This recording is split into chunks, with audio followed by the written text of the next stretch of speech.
Welcome to day 2 of trying to lower the Civic. I uploaded the video last night and a lot of people reached out to me and told me that the plastic ring between the coil and the top shock mount was not supposed to be there. So today I'm going to remove it all again.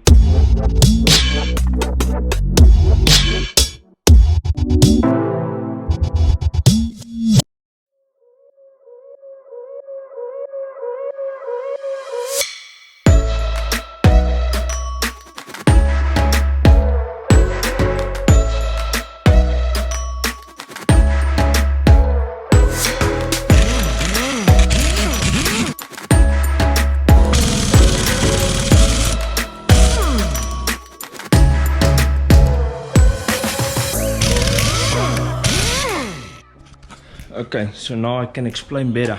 Up here between the coil and the shock mount, there was a plastic fitted on which I left in place. So I'm going to remove that.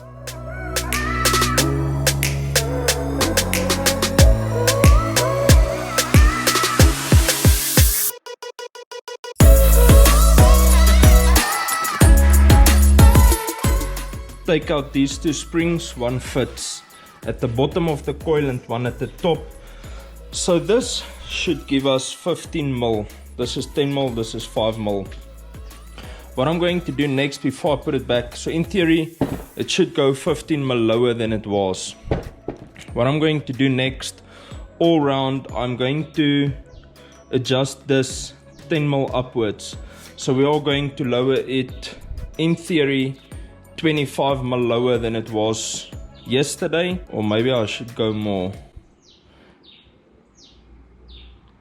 15 plus, let's go 15 here, then it's 30 mil lower right round. No, let me go 25 mil there, then it should be 40 mil lower than it was yesterday. Gonna do 40 mil in total and then we'll put it back and see what it looks like.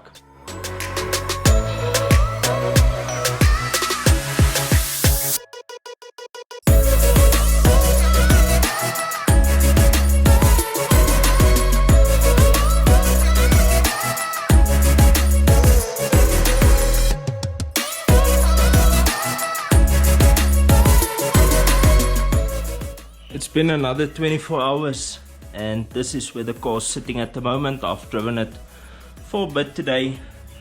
I'm happy with that fitment. Like I mentioned, I never wanted to slam the car to the ground. I actually want to get spaces and space these wheels out so they sit flush. As you can see here, they are tucked. So I want to get them to sit flush to the fender. So I'll probably get some up-centric spacers to sort that out, but I can't leave you guys with this short of a video. So what we are going to do next is I'm going to take the branch off, and then what I actually want to do, the sump is sweating a bit of oil ever since I bought the car. It rarely ever leaves oil on the floor, but when you're underneath the car, the sump is always wet. So what I'm going to do now is get the car up on the ground, or up off the ground, take the branch off, take the sump off, and then while we're in there, we'll clean the oil pickup, put in fresh oil. I got some new Shell Helix HX7. Only one is needed. I bought a spare one. As I'm constantly topping up the oil, apparently these VTEC motors do use a bit of oil when you hit VTEC often.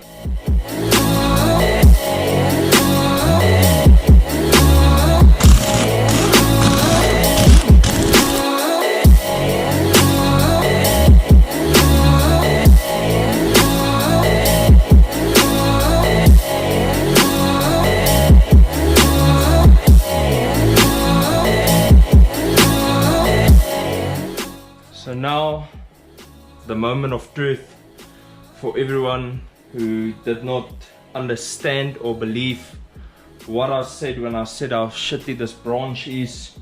Have a look here. See there, it comes off all one diameter, and then there you can see they welded and changed the diameter to a smaller diameter just to clear the front of the sump. Then they change the size, then they change the size until it goes in there, and then it looks like a piece of junk anyways. So this is what our current branch looks like. It's honestly a major pity that we can't change this right now while it's off, but this is very high up on the list of things that needs to be changed. Let me know what you guys would suggest if I were to, instead of build a branch, if I were to buy a branch, what should I be looking at? Where should I go? Who should I speak to? Let me know in the comments down below, then I can check the options out. Like I say, this is very high up on our list to get this thing thrown in the bin and get it swapped out for another one. The sump is off and it honestly doesn't look bad. I'll just clean all of this up nicely and then clean this gasket and also clean the block at the bottom, and then we'll be using this to seal it up nicely. I'll probably let this sit overnight. It's currently about 5 p.m. so I'll probably let that sit overnight and then I'll put in new oil in the morning. But we can clean everything up, put it back on the car, button everything up, and then we just put oil tomorrow morning before we do our first startup. I also got the oil pickup off, and to be honest there is some gunk in there, but it's not terrible. But we'll just clean it and make sure that it is properly cleaned up before we put it back in the car. Clean this up nicely and just put some of that sealer on there as well, just a tiny bit before we bolt it back on. So I'm going to clean all this up and then I'll catch you guys once we start putting it back.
Okay, the sump is back on, and like I mentioned, I'm not going to put oil in it tonight. I can put the dipstick back. I'm not going to put oil in it tonight. I'll only do that tomorrow, so that the gasket maker, what the hell? So the gasket maker has some proper time to set. Another thing that we got is this drop link. You guys would remember that I told you that I had to cut some stuff in the rear. So this is for the rear stabilizer bar that goes from the one wheel to the other wheel. And we got this in today, but I noticed that it's not the same length. If you look there, it is ever so slightly off. So I'll take my sample with tomorrow and get this swapped out for the right one. So that's going to be a wrap for this video. I think we have enough footage.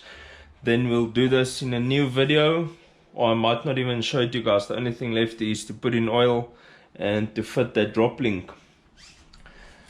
Like I said, the stance, I'm happy with the stance. I need to get wheel spaces. I'm thinking 20mm hub centric. And then of course another thing, this coming weekend on Sunday is drag racing. I will most probably drive this car at Midway Drags. If you guys happen to see this before Midway Drags, if you want to come on Sunday, you're more than welcome to come to show your support. Let's see if we can push this setup into the 9s. Last time we ran at 10.3. Let's see if we can get it into the 9s. I believe it'll go into the 9s. Then after that we can probably fit the cams and do the new exhaust and take it for another dyno run, see what power it makes, and take it to the track again. That's going to be it for this video. I'll see you in the next one, bro. Peace out and reflect your passion.